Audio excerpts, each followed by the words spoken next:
অর্জুন এবং নকল অনুপ্রিয়ার বিয়ের সময় কিডন্যাপাররা এসে অর্জুনের মাথায় আঘাত করে। এরপর তারা অর্জুনের পুরো পরিবারকে একটি সিক্রেট রুমে নিয়ে গিয়ে আটকে রাখে। অন্যদিকে যেই রুমে মিষ্টিকে আটকে রাখা হয়েছিল সেই রুমের তালা খুলে কিডন্যাপাররা ঢুকে পড়ে। এবার তাহলে কি হবে? মিষ্টি কি অর্জুন সহ অর্জুনের পুরো পরিবারকে বাঁচাতে পারবে, নাকি অন্য কিছু ঘটবে? হ্যালো ভিউয়ার্স, কেমন আছেন সবাই? আশা করি সকলে ভালো আছেন। নিয়ে এলাম সিঁদুরের মূল্য ধারাবাহিক নাটকের ১৭৮তম পর্বের একটি সুন্দর এক্সপ্লেনেশন। তাই ভিডিওটির মূল টপিকে ফিরে যাওয়ার আগে আপনারা যারা এখনও আমাদের চ্যানেলটিকে সাবস্ক্রাইব করেননি তারা অবশ্যই আমার চ্যানেলটি সাবস্ক্রাইব করে দেবেন। সিঁদুরের মূল্য ধারাবাহিক নাটকের ১৭৮তম পর্বের শুরুর দিকে আপনারা দেখতে পারবেন মিষ্টি সুন্দর করে চা বানালেন। ঠিক সেই মুহূর্তে অর্জুন সেখানে চলে আসেন।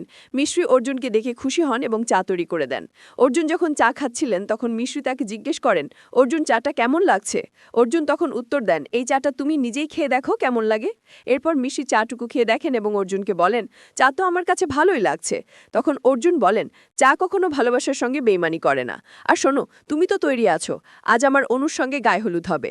তুমি যদি তা দেখতে না চাও তাহলে খুব দ্রুত এই বাড়ি থেকে চলে যাও, তবেই তোমার ভালো হবে। এরপরের দৃশ্যে আমরা দেখতে পাই অর্জুন চলে গেলে মিষ্টি তখন মনে মনে ভাবতে থাকেন, না, আমি এই বাড়ি থেকে যাব না। আপনার হাতের মেহেন্দি অন্য কারো হাতে লাগতে দেব না। আমি তো নিজেই আপনার হাতের মেহেন্দি লাগাবো। এরপরের দৃশ্যে আমরা দেখতে পাই বাড়ির সকলে অনেক নাচানাচি করছেন, কিন্তু অর্জুনের মা কল্পনা মন খারাপ করে বসে আছেন। ঠিক সেই মুহূর্তে অর্জুনের ছোট জেঠিমা অর্জুনের মাকে বলেন, দেখো বৌমা, এই পূজার থালাটা মন্দিরে রেখে এসো। এরপর কল্পনা পূজার থালাটি নিয়ে যাচ্ছিলেন। তখনই দেখা যায় মিষ্টির নকল অনুপ্রিয়ার মুখের মধ্যে মিষ্টি ঢুকিয়ে দেন এবং বলেন, অনু, তুই যাই ষড়যন্ত্র করার চেষ্টা করিস না কেন, আর যতই মিথ্যা অভিনয় করে অর্জুনকে বিয়ে করার চেষ্টা করিস না কেন, তুই কোনোভাবেই তা করতে পারবি না। না আজকে তোর অর্জুনের সঙ্গে মেহেন্দি হবে, না কোনো দিন তোর অর্জুনের সঙ্গে বিয়ে হবে। আর এই মেহেন্দি তো শুধুমাত্র একজন স্বামী তার স্ত্রীকে একবারই পড়াতে পারে।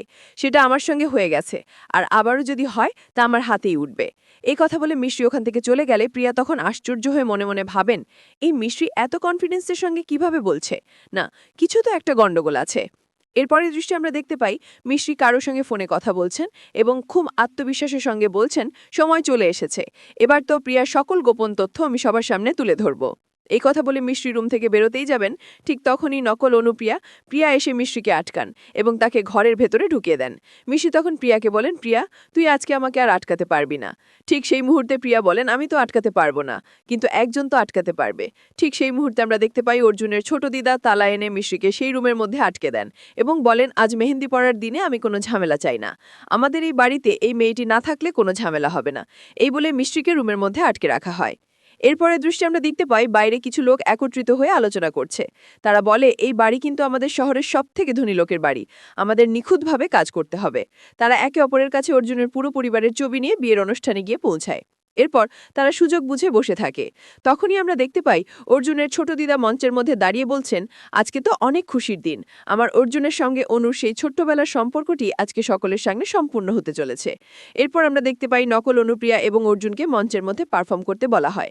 ঠিক সেই মুহূর্তে অর্জুন নকল অনুপ্রিয়াকে কোনোভাবে সহ্য করতে পারছিলেন না, কিন্তু তিনি মনে মনে ঠিকই মিষ্টিকে খুঁজে বেড়াচ্ছিলেন।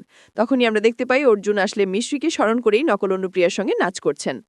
কিন্তু এদিকে তো কিডন্যাপাররা কৌশল করে একে একে বাড়ির সকলকে কাবু করে ফেলেছে। একটা পর্যায়ে গিয়ে কিডন্যাপাররা অর্জুনের পুরো পরিবারকে কিডন্যাপ করে ফেলে।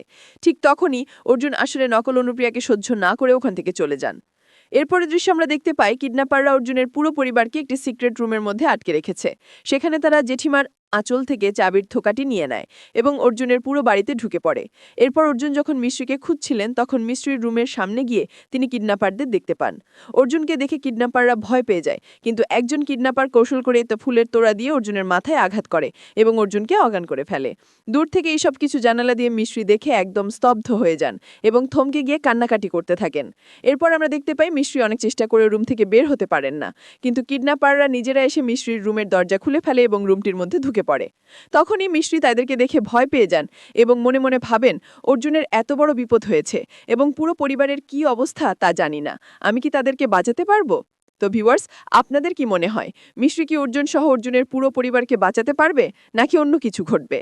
সো ভিউয়ার্স, এই ছিল সিঁদুরের মূল্য ধারাবাহিক নাটকের ১৭৮তম পর্বের সুন্দর একটি এক্সপ্লেনেশন। তো আপনাদের কাছে কেমন লেগেছে অবশ্যই কমেন্টে জানাবেন এবং পরবর্তী ভিডিওর এক্সপ্লেনেশন ভিডিওটি সবার আগে দেখতে হলে অবশ্যই আমাদের চ্যানেলটিকে সাবস্ক্রাইব করে আমাদের সঙ্গেই থাকবেন।